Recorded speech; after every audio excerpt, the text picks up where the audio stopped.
राधे राधे मित्रों। तो मित्रों, आप लोग राधा किशन के अपकमिंग एपिसोड में देखेंगे कि मित्रों, वीडियो शुरू करने से पहले अगर आप हमारे चैनल पर नए हैं और अगर अभी तक आप लोगों ने हमारे चैनल को सब्सक्राइब नहीं किया है तो चैनल को कर लीजिएगा सब्सक्राइब और बेल आइकन को ऑल पे करके प्रेस कर दीजिएगा, जिससे कि हमारी नई वीडियो का नोटिफिकेशन आपको मिल जाए। तो मित्रों, आप लोग देखेंगे कि अरिष्टासुर कहता अब समय है तुम्हारे निकट आने का कृष्ण। और फिर कृष्ण कहते हैं गैयों से, मैंने कहा था ना कि मैं पुनः आऊंगा, देखो मैं आ गया। और कहते हैं अब जहाँ से बात रुकी थी वहीं से पुनः आरंभ करते हैं। और फिर श्री कृष्ण बांसुरी बजाते हैं और तभी अरिष्टासुर कहता है ये क्या हो रहा है, मुझे इस बांसुरी की धुन से मुझे इतनी पीड़ा क्यों हो रही है। और फिर अरिष्टासुर वृंदावन से चला जाता है। और फिर श्री कृष्ण कहते हैं अरिष्टासुर, जिसके आदेश पे तुम यहाँ आए थे उसी कंस की पत्नी अस्ति पूजा कर रही हैं और सेवा कर रही हैं कंस के लिए। और मैं नहीं चाहता कि मामी श्री अस्ति को इस बात का दुख हो कि मैंने किसी बैल को हानि पहुंचाई, इसलिए मैंने आज तुम्हें छोड़ दिया। और अरिष्टासुर बैल के रूप में होता है और जा रहा होता है वापस। और कहते हैं आगे श्री कृष्ण पुनः वृंदावन आओगे तो बस मैं विवश हो जाऊंगा, वृंदावन आने की सोचना भी मत। और फिर मित्रों, आप लोग आगे देखेंगे कि राधा तुलसी जी की पूजा कर रही होती हैं और कहती हैं अब बस मेरी अष्ट प्रिय सखियां अच्छे से यशोदा मैया की सेवा करें। उन्होंने जो आज स्वप्न देखा था कि मैं उनकी बहू बनके उनके घर आई थी, वो भी शीघ्र ही सत्य हो जाए। और फिर आगे आप लोग देखेंगे सखियां कहती हैं अरे काकी लाइए मैं करती हूँ। और फिर यशोदा मैया कहती हैं सारे कार्य तो तुम सबने अपने माथे पर ले लिए हैं, हमें भी तो कुछ करने दो। और फिर सखियां कहती हैं नहीं काकी, जब हम सब हैं तो आप क्यों कार्य करेंगी, हम है ना, हम सब कर लेंगे, अब विश्राम कीजिए। और तभी राधा की माँ कहती है अरे ये कार्य भी हम अपना मन बहलाने के लिए कर रहे हैं, वरना तुम सबने तो हमारा सारा कार्य ले लिया है। और फिर राधा कहती है अच्छा, इसका अर्थ ये है कि सब कुछ मेरी योजना के अनुसार ही हो रहा है। माँ और यशोदा मैया दोनों ही प्रसन्न हैं। और फिर आगे आप लोग देखेंगे यशोदा मैया कहती हैं सखियों से वैसे भला हो तुम सबका हमारी इतनी सेवा करने के लिए। और फिर सखी कहती है हमने तो कुछ भी नहीं किया काकी, ये सब तो राधा के कारण हुआ है, राधा ही चाहती थी कि आपको कोई समस्या ना हो। और फिर स्मरण करती हैं यशोदा मैया अपने स्वप्न को और कहती है यशोदा मैया चलो राधा यहाँ नहीं है। तो राधा की माँ से राधा और कृष्ण के विवाह की बात चलाती हूँ, क्योंकि अब तो मुझे पूर्ण विश्वास हो गया है कि मेरे कान्हा के लिए राधा से अधिक गुणी और संपूर्ण कन्या और कोई हो ही नहीं सकती। और फिर आगे आप लोग देखेंगे राधा कहती है मेरे और कृष्ण के विवाह की बात कई दिवस से मैं इसी दिवस की तो प्रतीक्षा कर रही थी। और फिर मित्रों, आप लोग आगे देखेंगे कि अरिष्टासुर पहुंच जाता है कंस के समक्ष और कहता है महाराज कंस।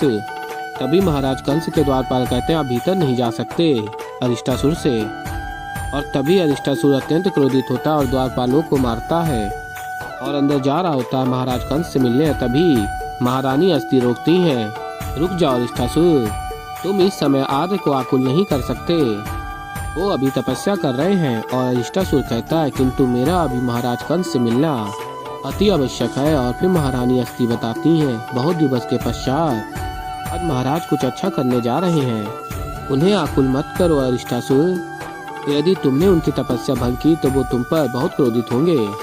और फिर तभी सेनापति आ जाता और कहता है अरिष्टासुर इस समय महाराज को आकुल करना तुम्हारे हित में नहीं होगा। और तभी अरिष्टासुर कहता है कोई बात नहीं, यदि महाराज कंस मुझसे क्रोधित हो भी गए तो, किंतु मुझे इस समय कृष्ण के बारे में उनसे एक अति आवश्यक बात करनी है। और तभी सेनापति कहता है अरिष्टासुर से मैं कृष्ण के विषय में जो कुछ भी जानना है मैं तुम्हें बता दूंगा, किंतु इस समय चलो यहाँ से, इससे पहले कि महाराज की तपस्या भंग हो। और फिर सेनापति और अरिष्टासुर वहाँ से चले जाते हैं और महारानी अस्ति चिंतित होने लगती हैं और कहती हैं ऐसा क्या हुआ वृंदावन में जहाँ अरिष्टासुर इतना क्रोधित होकर यहाँ लौट आया है। और फिर मित्रों, आप लोग आगे देखेंगे कि कृष्ण कहते हैं चलो अब मेरी प्रिय गईयों, अब मुझे चलना होगा, मुझे एक अत्यंत महत्वपूर्ण कार्य है, निश्चित करना होगा कि वृंदावन पर और कोई संकट ना आए। ठीक है मैं चलता हूँ। तभी बलराम दाऊ आ जाते हैं और कहते हैं एक क्षण कहाँ चल दिए, रसोई घर के लिए इतनी सारी लकड़ियाँ काटनी है, चलो आओ सहायता करो मेरी। और फिर कृष्ण कहते हैं अभी छोड़िए ना दाऊ ये सब, मुझे बताइए कि बाबा कहाँ हैं। और फिर दाऊ बताते हैं बाबा तो सवेरे से पंचायत की बैठक के कार्य में व्यस्त हैं, किंतु क्या हुआ। और फिर कृष्ण कहते हैं एक क्षण, और पूछते हैं बैठक आरंभ हो गई। और फिर बलराम दाऊ कहते हैं होने वाली होगी, समय हो गया है, किंतु तुम ये सब क्यों पूछ रहे हो। और फिर कृष्ण कहते हैं नहीं दाऊ, अभी समय नहीं है, मैं शीघ्र पंचायत की बैठक में पहुंचना होगा। और फिर आगे आप लोग देखेंगे कि यशोदा मैया कहती है राधा की माँ से, राधा कितनी बड़ी हो गई है, देखो तो हमारा कितना ध्यान रखने लगी है, घर के कामकाज हो या अपनी सखियों से हमारी सहायता कराना, कितनी कुशलता से सब कुछ संभाला है उसने। और फिर राधा की माँ कहती है हाँ जीजी, सत्य कहूँ तो मुझे भी यही लगता है कि वृंदावन की वायु में ही कुछ चमत्कार है। और राधा सुन रही होती हैं, छिपके देख रही होती हैं, प्रसन्न हो रही होती हैं और कहती हैं राधा की माँ पता नहीं राधा को क्या हो गया है। जीजी आपसे तो राधा को कुछ अधिक ही मोह हो गया है। वैसे मुझे अपनी राधा का ये व्यवहार बहुत अच्छा लग रहा है। और तभी यशोदा मैया संकोच कर रही होती हैं विवाह की बात करने में। और तभी राधा देख रही होती है और कहती हैं अब संकोच मत कीजिए, कह दीजिए माँ से विवाह की बात। और फिर यशोदा मैया कहती हैं राधा की माँ से, राधा इतनी सुंदर है और बुद्धिमान भी, उसके विवाह के विषय में कुछ सोचा है तुमने। और तभी राधा की माँ कहती हैं जीजी राधा का विवाह, राधा तो अभी बहुत छोटी है, मुझे नहीं लगता कि राधा विवाह के लिए अभी सज्ज है जीजी, वो तो अभी बहुत नासमझ है। और तभी राधा ये सुनकर दुखी हो जाती है और सखियां आपस में बात करती हैं, विशाखा काकी को तो ये पता ही नहीं। राधा तो साक्षात तभी विशाखा रोकती है बोलने से। और फिर सखी आगे कहती है वैसे काकी राधा तो बहुत बुद्धिमान है, हमसे भी अधिक ज्ञान है उसमें। और तभी दूसरी सखी कहती है हाँ काकी, हम भी तो सब जाते हैं राधा के पास परामर्श लेने, कोई भी परिस्थिति में राधा का आचरण तो हम सभी सखियों के लिए आदर्श है। ये सुनकर राधा प्रसन्न हो जाती है और कहती है राधा चलो, कम से कम सखियां तो मेरी सहायता कर रही हैं मेरे और कृष्ण की विवाह की बात आगे बढ़ाने में, बस माँ मान जाए। और तभी राधा की माँ कहती हैं राधा की सखियों से, हाँ पता है तुम सब राधा का ही कहा मानती हो। राधा कहेगी कि सूर्य पश्चिम से उग रहा है तो तुम कहोगी हाँ, है ना। और फिर तभी यशोदा मैया सोच रही होती हैं राधा की माँ तो राधा के विवाह के बारे में कुछ भी नहीं सोच रही, मुझे ये विवाह की बात छोड़ देनी चाहिए। यदि राधा की माँ को बुरा लग गया तो नहीं। और तभी राधा कहती है हे महादेव, माँ ही मेरे स्वप्न के मध्य आएंगी, ये तो मैंने सोचा ही नहीं था, मुझे तो पहले ये समस्या सुलझानी होगी। और फिर मित्रों आप लोग आगे देखेंगे कि सेनापति अक्रूर कहता है बोलो अरिष्टासुर, क्या जानना चाहते हो कृष्ण के विषय में। और फिर अरिष्टासुर कहता महाराज कंस ने मुझसे कहा था कि कृष्ण कदापि गो प्रजाति को हानि नहीं पहुंचाएगा, वो एक ग्वाला है, किंतु ऐसा प्रतीत होता है कृष्ण जानबूझकर अपनी बांसुरी से ऐसी धुन बजाई कि मुझे वृंदावन से भागने के सिवाय और कोई विकल्प नहीं था मेरे पास। इसीलिए मैं महाराज कंस से ये जानना चाहता हूँ क्या उन्होंने मुझसे असत्य कहा था कि कृष्ण किसी भी गौ प्रजाति के पशुओं को हानि नहीं पहुँचाएगा। और फिर सेनापति बताता है महाराज कंस ने तुमसे कुछ भी असत्य नहीं कहा। तो खुद आश्चर्यचकित हुए सुनकर कि कृष्ण की बांसुरी की धुन ने तुम्हें पीड़ा दी, वो भी इतनी कि तुम्हें वापस लौटना पड़ा। और तभी अरिष्टासुर कहता है मैं कृष्ण को छोड़ूंगा नहीं, अब कोई ना कोई मार्ग ढूंढकर मैं वृंदावन में पुनः प्रवेश करूंगा। और महारानी हस्ती भी छिपकर देख रही होती हैं और सुन रही होती हैं सारी बातें। और फिर मित्रों आप लोग आगे देखेंगे कि सेनापति कहता है कंस का अरिष्टासुर, मेरे पास एक ऐसी योजना है ताकि तुम वृंदावन में प्रवेश करोगे और वो कृष्ण भी तुम्हें किसी भी प्रकार की हानि नहीं पहुंचा पाएगा। और फिर अरिष्टासुर कहता है तो शीघ्र ही वो योजना मुझे बताइए, क्योंकि इस बार मैं पूर्ण बल से कृष्ण का अंत करने के लिए सज्ज हूँ।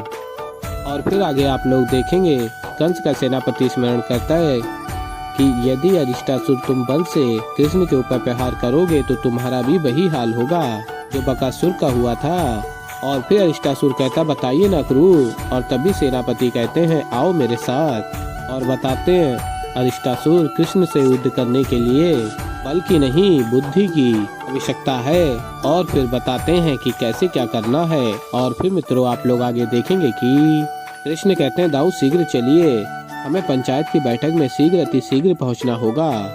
और फिर तभी बलराम दाऊ कहते तो मैंने कहा था कि वहाँ गैयाओं के साथ बैठ के बांसुरी बजाने के लिए यदि वहाँ समय व्यर्थ नहीं किया होता अभी पहुँच गए होते ना पहले ही यहाँ। और फिर कृष्ण बताते हैं दाऊ वो कार्य भी आवश्यक था, मैं कैसे समझाऊं आपको। और तभी कृष्ण देखते हैं राधा को आते हुए और वो भी दुखी, और कहते हैं कृष्ण दाऊ से राधा इतनी दुखी क्यों प्रतीत हो रही है। और तभी दाऊ कहते हैं लो अभी तो कह रहे थे कि वहाँ पंचायत में जाने में देर हो रही है, वहाँ जाना अति आवश्यक है। राधा की चिंता में लग गए, करूँ क्या मैं तुम्हारा कान्हा। फिर कृष्ण कहते हैं देर तो हो रही है दाऊ, किंतु राधा को ऐसे छोड़कर कैसे जा सकता हूँ मैं। और फिर मित्रों आप लोग आगे देखेंगे कि राधा भागती हुई जाती है और कृष्ण के हृदय से लग जाती हैं। और फिर कृष्ण कहते हैं क्या हुआ राधे। और फिर राधा कहती है क्या बताऊं कृष्ण, माँ को लगता है कि मैं विवाह के लिए छोटी हूँ और कह रही थी कि मैं ना समझ हूँ। और तभी कृष्ण को हंसी आ जाती है और राधा कहती है तुम हंस रहे हो मुझ पर। और फिर कृष्ण कहते हैं हंसू नहीं तो और क्या करूँ राधे, मुझे एक बात बताओ, इतनी छोटी सी बात पे दुखी हो गई और यहाँ आकर बैठी हो, मुख फुलाए बैठी हो, बचपना नहीं है तो और क्या है, मुझे क्या लगता है पता है। और कहते हैं कृष्ण राधा से मुझे ऐसा लगता है कि मेरा विवाह किसी ऐसी कन्या के साथ अच्छा जाएगा जो तुमसे अधिक समझदार होगी। तो ऐसे ही मित्रों आगे और भी बहुत कुछ देखेंगे। तो अभी के लिए इस वीडियो में इतना ही।